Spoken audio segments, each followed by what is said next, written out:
Coming up today on Locked On Texas Tech, the Red Raiders get win number 1 in league play. We get to the good, the bad, the ugly as they top Arizona State 30-22. Next on Locked On Texas Tech.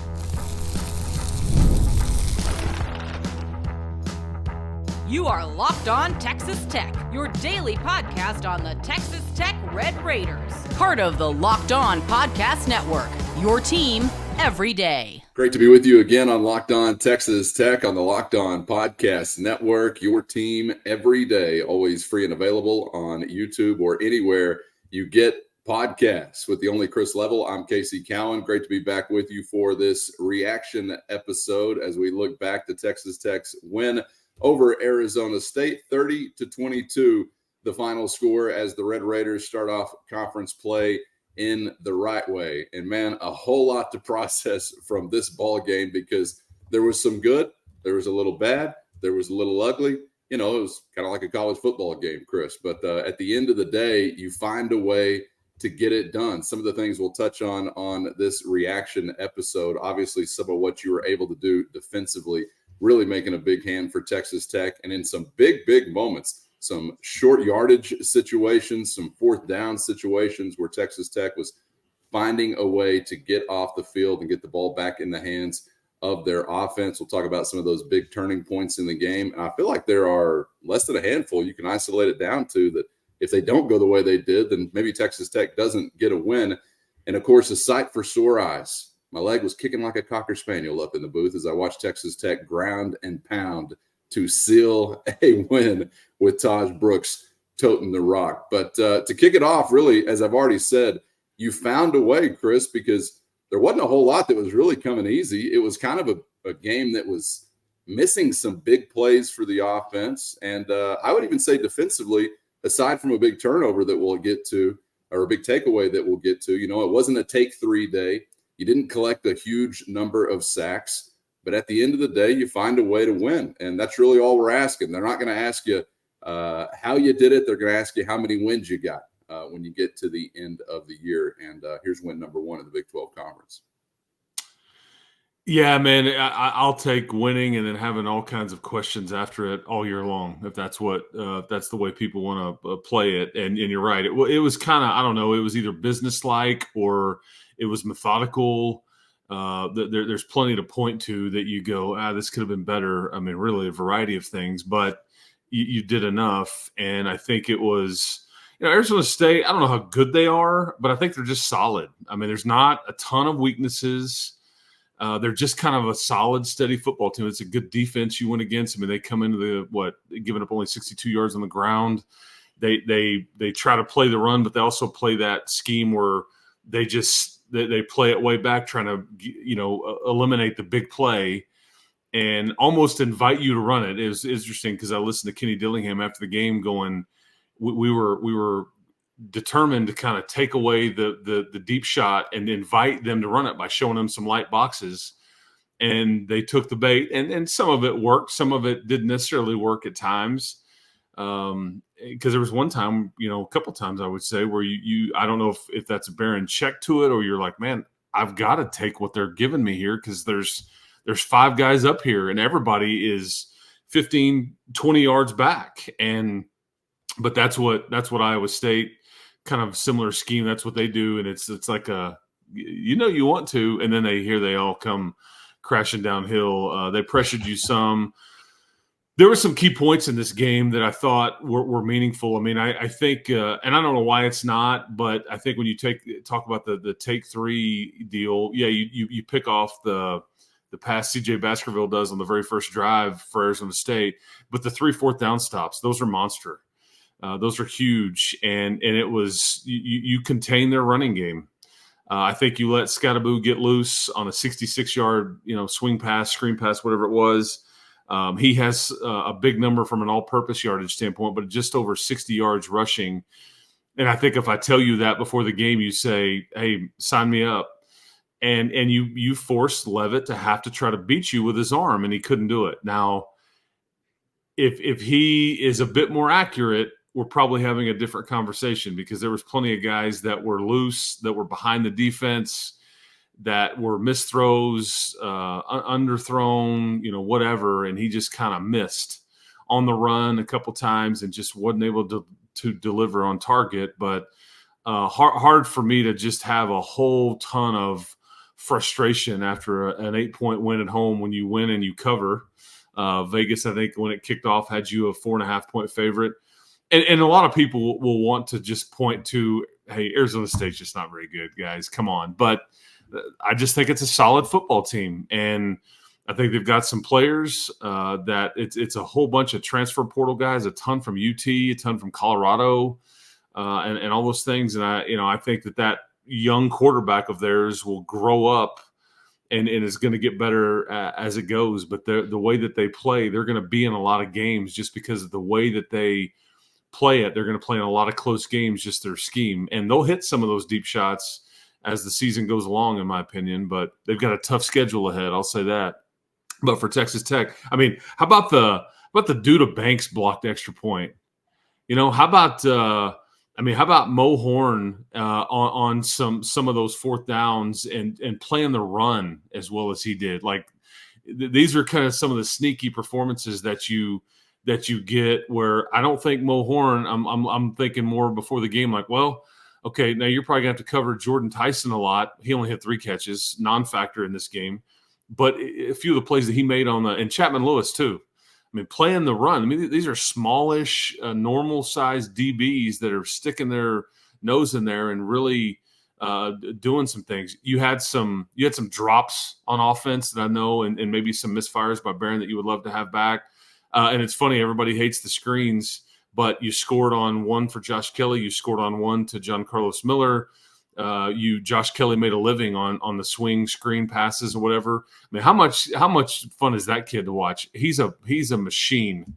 Get him the ball, whether it's 3 yards next to you or way down the field, he's just going to produce for you. And 10 grabs against the Sun Devils, but at the end of the day, Sparky went down. Yeah, to quote a text you sent me last night, I think you called Josh Kelly a godsend. So a holy impact from number 3. There's no doubt. And Caleb Douglas kind of in the same category as well. I just can't believe what we're getting out of those guys so far, first time around in the program. And I won't say I'm skeptical, but, I feel like some more modest expectations for transfer guys than maybe some others do. You may put it into context for you? I don't know what the numbers look like yesterday. So we won't even talk about his 10 grabs and almost 100 yards yesterday. Coming into that game, he had more catches and yards than the following. These names should sound familiar to you, okay? 1, Josh Kelly, just the 1. Miles Price, J.J. Sparkman, Loic Fungi, Jerron Bradley, Jaden York, Tyler King, all exited your program. Their numbers at their new places combined do not equal what Josh Kelly had done to this point for you, just the 1 player. And I remember reading from folks that had said, ooh, Texas Tech going to have to rebuild that receiving room. Look out, that's not going to be good. And one guy has rebuilt it. And Caleb Douglas has certainly been a big part of it. Coy Aiken is factored into there, some of the tight ends that you've had. But Josh Kelly is, or if not, your best player. I mean, it's him or Taj to me at this point.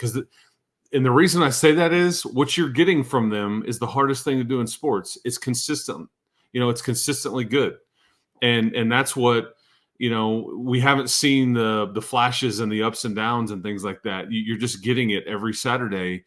And the punt returns, other than the one time in Pullman where he just had the ball stripped from him, it's just not a lot of negative there with Josh Kelly. He's just producing every Saturday, and it's a lot of fun to watch. But he's basically eclipsed everything that you had exit the program via the portal. And that's what you were working with last year and the year before, folks, from a skill player standpoint. And yeah, basically 1 negative snap. I mean, that's it. I don't know of anything else that Josh Kelly has done that hasn't been productive. 80 yards after the catch on Saturday. Does that do anything for you? I mean, yeah.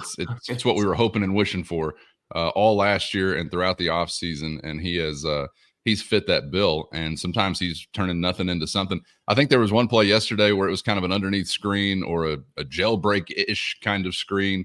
that he makes go, and it wasn't a huge play, but he makes it positive. He makes it productive. And I'm sitting there thinking after the play, I don't know if one guy got the block that they were supposed to, because I was like seeing a couple of offensive linemen whiffing. I was seeing maybe an inside receiver whiffing. I mean, I don't know if anybody actually got the guy they were supposed to, but Kelly turned it into like a 7-8 yard gain or something when it probably should have been a nothing or maybe even a loss. So kudos to him. He has been incredible to watch, and to do what he does, again, from a transfer standpoint, is kind of amazing to see, because I think, as Nick Saban said over the weekend, a lot of these guys in the transfer portal for a reason. Now, there's some context when you're coming from a certain program or a bigger program to being in the transfer portal, obviously, but something to keep in mind. And he's blown away my, as I said, somewhat modest expectations for what he would be able to do. And I'd say the same thing again about Caleb Douglas, really.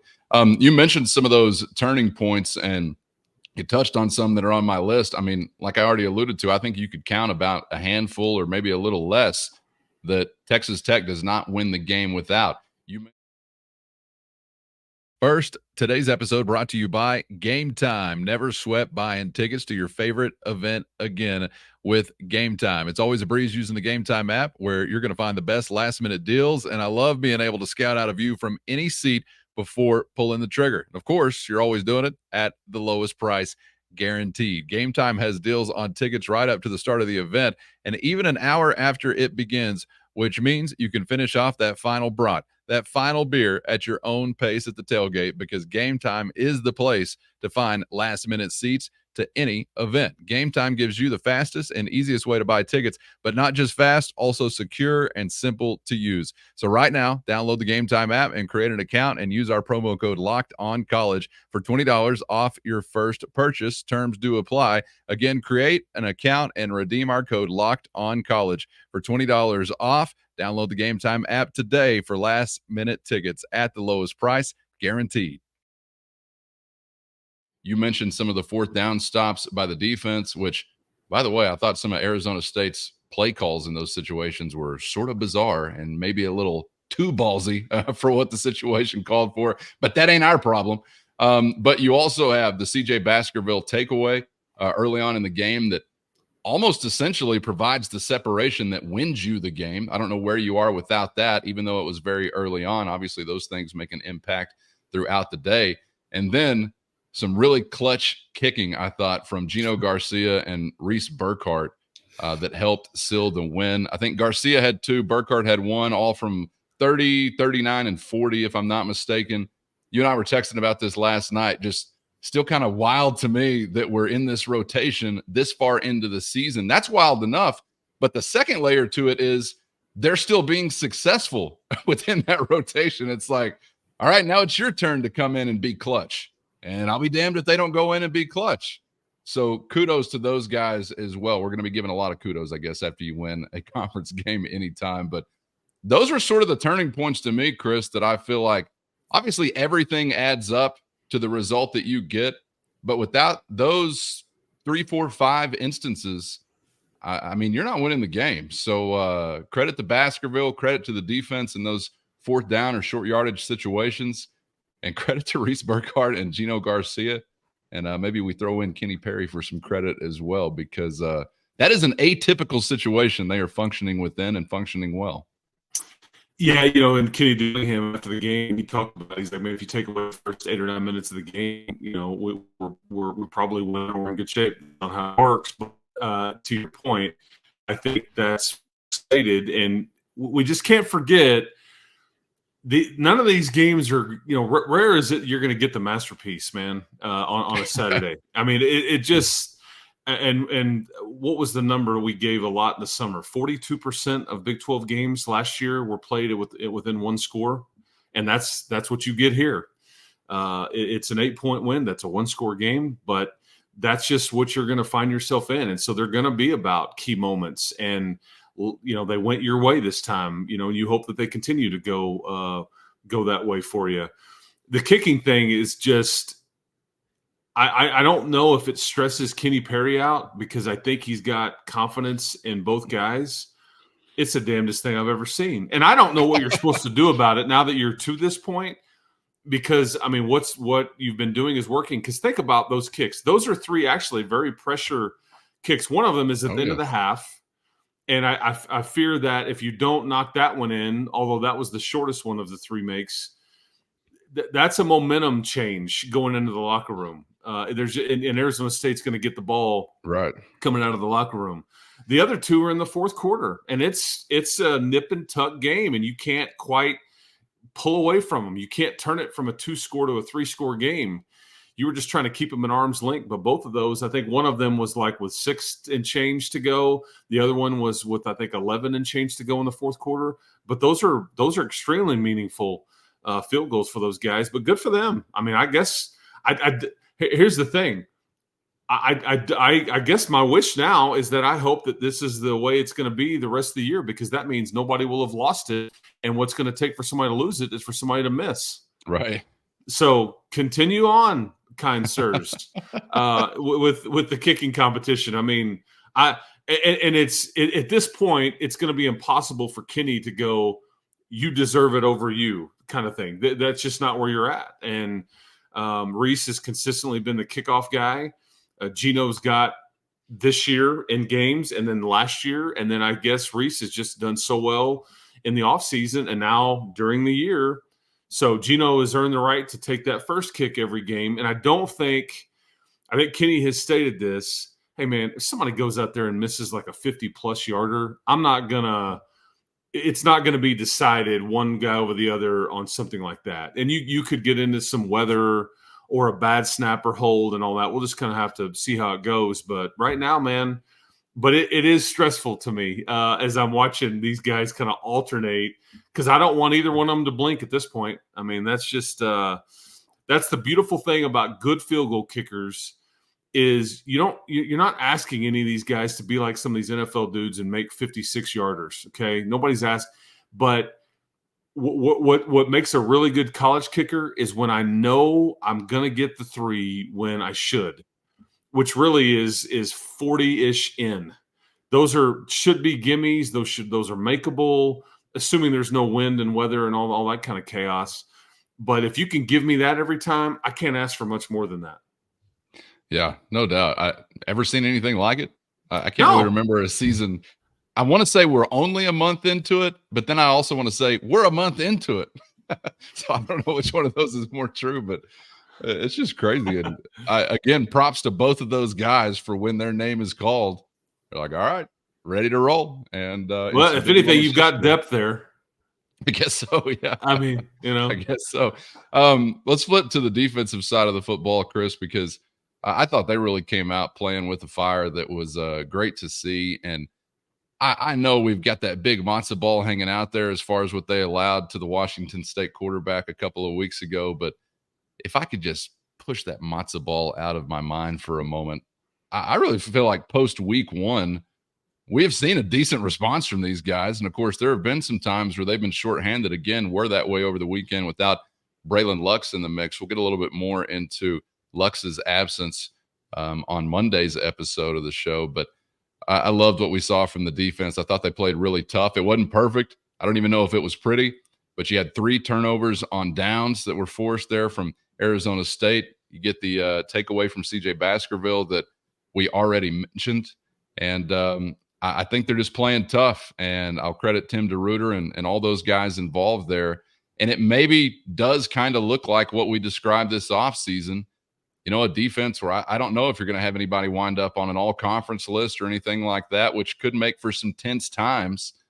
But I don't think you can shortchange them as far as the intensity and the effort that they're playing with. And some of those moments were as big as any, particularly, again, when you're getting off the field on 4th down within the game on Saturday. So definitely wanted to tip the cap to what the defense was doing.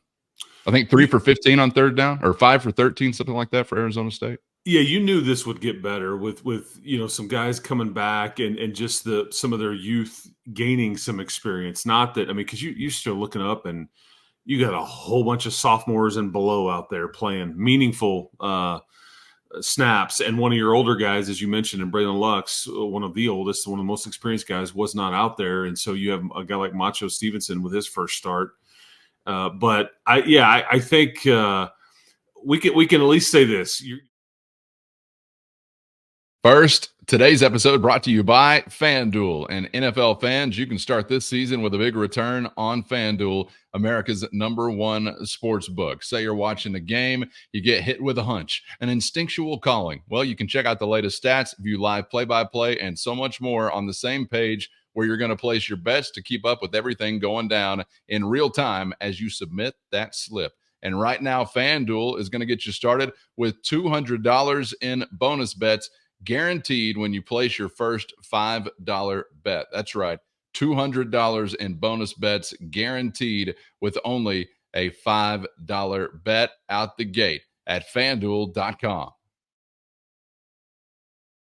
We can at least say this. You're playing really good defense at home in the last 2 weeks.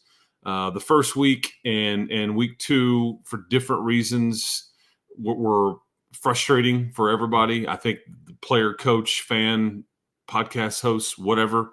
But I think you've got some things in the last couple of weeks to build on. And what's interesting is that we say this all the time. You have to be able to win games in different ways. Okay, we've gone back to, because I think it's fascinating what that was at year 1 with Joey, when you go to Ames, Iowa, and you win 14-10, ball control, weather, and all that stuff, and you're in a field position game. Then the next week you come back and you get in a shootout with Oklahoma and outscore them, and you're in the 50s and they're in the 40s or whatever it was. But I think now what you're seeing is that, like last 2 weeks, for example, for this defense, you saw one of the top passing offenses in the country statistically with North Texas, a former Big 12 quarterback. They had all kinds of statistics coming into this game, and you're able to stop that. Then you come into this one, and it's more of a run-based, downhill, wide zone scheme and all those things, and you limited it. So you're able to defend some different things, I guess is my point. And you're going to get more of the, of the run game this next weekend, and you better be ready for it, because you're just now in the beginning of this stretch of quality running backs you're going to see, because Corey Kiner in Cincinnati, who was a 1,000-yard guy and is averaging over 100 a game, is going to come in next week. But I thought you did a really good job on Scattaboo. Yes, all-purpose wise, he had a good number, but he had to work for it. There was nothing easy that came for it. And I was impressed with your DBs playing the run the way that they did. It showed me you're playing hard. You had Ben Roberts have to leave the game and go to the locker room for a bit before he came back. Amir Washington appeared to get dinged up and then came back. No Lux. Harvey Dyson did come back, which was nice to see, number 33 out there. And I think he played over 40 snaps in this game. So it was nice to see you had some more depth there and rotational pieces that you could work in there. But I felt like, and don't get it, we need to be careful too, because there was several hiccups too, that if Levitt is a bit more accurate, or you face a different quarterback, we're probably having a different conversation. So they left some big plays on the table for sure that didn't hurt you. But credit to your guys for bowing up on the 4th downs, and nobody converted a 4th down in this game. You never tried one, and they were 0 for 3. The only one that they theoretically converted, although via penalty, was early in the game on 4th and 1, and Macho, he interfered, which was probably smart maybe, because otherwise it's 6. But they go 4th and 1 and they throw it 60 yards down the field, and you interfere because you're like, what are they doing? And then it's just kind of panic mode for the DB with that tight end running down the field, and you got in his way. But that was the only 4th down that was converted, although it doesn't show up on the stat sheet like that. It's just a first down via penalty. Yeah, man, love seeing I think it was Rodriguez who put a heck of a lick on Scattaboo at or a little behind the line of scrimmage on one play. And Scattaboo had all my respect coming into the game. He left with a little bit more of it as well. That dude is a hoss, and I'll enjoy watching him play every time he's not playing the Red Raiders. But I'll give credit to him for sure. As you mentioned, the one big 66-yarder really made an all-purpose total look great. But I think he was, 3.4, 3.3, something like that. And your yards per carry. Your running back's better. Because again, that's an Arizona State defense. It's only given up 60-ish yards on the ground per game, and Taj gets his numbers. Cam Dickey busts off a long one. I mean, their scheme in a is tough really, way. Yes, I mean, and nothing came easy, but you stuck with what you're good at, and your offensive line struggled at times. There's no doubt. They struggled. You're getting your tight ends involved and all kinds of things, trying to scheme it up, if you will. But credit to Taj and his patience and all those things, because your running game was better, and we kind of talked about that. If who could establish it? If neither could, it falls on the QBs. But you were able to do that, and I think forced Levitt to have to beat you with his arm, which is something he just wasn't able to do. Yeah, I think last night as I was texting with some Matador Mob insiders, which you can be one of those, just hit the show notes for info and a link there, your direct line to Chris and I, and enjoyed visiting with many of you following the game last night, but was texting out some takeaways from the game, and I talked about – here's what I said. I said, Taj Brooks's patience and vision is a wonder. And then my next bullet point was, I don't really enjoy the patience being so necessary due to having someone in his lap behind the line of scrimmage. And so somebody texted me back and was basically saying, the patience is great. And I said, I agree, but I think I'm really just wanting at some point a hole that a truck could drive through for Taj Brooks to run through as well. But it's amazing what he can make out of a situation that is not looking great early on. And that was the same way that Cameron Dickey's big run came as well. And might as well throw in a shout out to Jacoby Williams as well, because I think we're going to see a lot of times where he is just a big toe away from taking it to the house. And there were a couple of those moments on Saturday, and I'm sure some of those moments will turn into house calls eventually for that young freshman. But before we get out of here, I know we're talking about the ground game, but just the way in which Texas Tech was able to seal this win. And I know you didn't run out the clock entirely, but obviously that drive where it was Taj up the middle, Taj up the middle, Taj left, Taj right, Taj up the middle, Taj up the middle, Taj through your ear hole. Man, that was a sight for sore eyes. And we've seen that a few times in the Joey McGuire era, something that we did not see very often or at all in a previous decade. And I know there was a question in my mind, at least, Chris, about, are you taking the air out of the ball too soon, possibly? But worked out for you because Brooks continued to make plays. And, man, I really loved watching that. You did the same thing against Central Florida last year, was another one of those games. And you even took it a little further, obviously, at that point, I think taking it all the way to 000s on the clock. But, man, that is great to see when you've got a lead. You're in that type of position in the fourth quarter, and you've got the type of ball carrier, and shout out to the offensive line in that regard as well, that's able to get that done, because that is a tried and true historic recipe for sealing a win. And you hadn't often been able to turn to that in the history of this program, or at least modern era history of the program, but you've done it now. Yeah, and I wonder, again, your offensive line is a work in progress. Okay, not to over the point, but you did manufacture, and I think that at times you would like to be able to utilize Cam Brown in a role like this, where you can just grind it and kind of just do that. I don't know if we're there yet on whether you want to put him out there to, like, at the end of a game and say, okay, go finish this thing. I don't know if we're there yet. The other possibility is, could you, if just to complement what you tried to do and to maybe make it better, are you comfortable enough, like, just saying, hey, Conyers, let's go run some Wildcat. I don't care if they know what we're doing. We're going to get our 3 or 4 a pop, and good luck trying to stop it. And, so there's some different options there, but you're right. You gotta be a chameleon. At times. It's your tempo at times, but in this case, you're trying to, like, grind it and work it and just take the clock off. And but you've got some other options there available to you if you're comfortable enough and trotting it out there in crunch time. Because you try that, and then one of those guys fumbles or whatever. It's like, what are we doing? How could we not? Why? You see what I'm saying? So it's like, but there's some different ways to maybe go about taking time off the clock and really sucking the air out if you're trying to put away a lead like you were.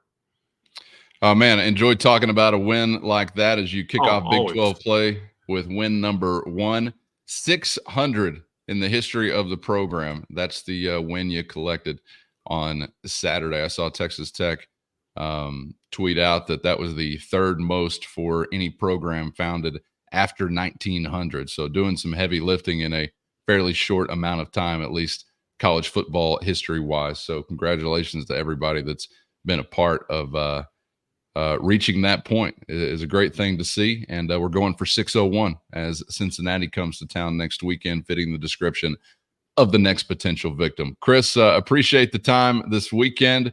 We'll be back on the other side to kick off the week with plenty more. We're going to get into what we saw from Baron Morton, how we felt about his day and our feeling about him 4 ball games into the year. We'll get further into what's happening with the trenches as well, and plenty more to come this week. So looking forward to that, man. We'll see you then. Yeah, man, enjoy it. These wins are hard to get, and you don't apologize for winning in the league, man, ever. You've got plenty to work on, but I'll do this again, and we can win and complain about or question all kinds of stuff next week too if you want to do that. Sign me up for the next 2.5 months of that. That's right.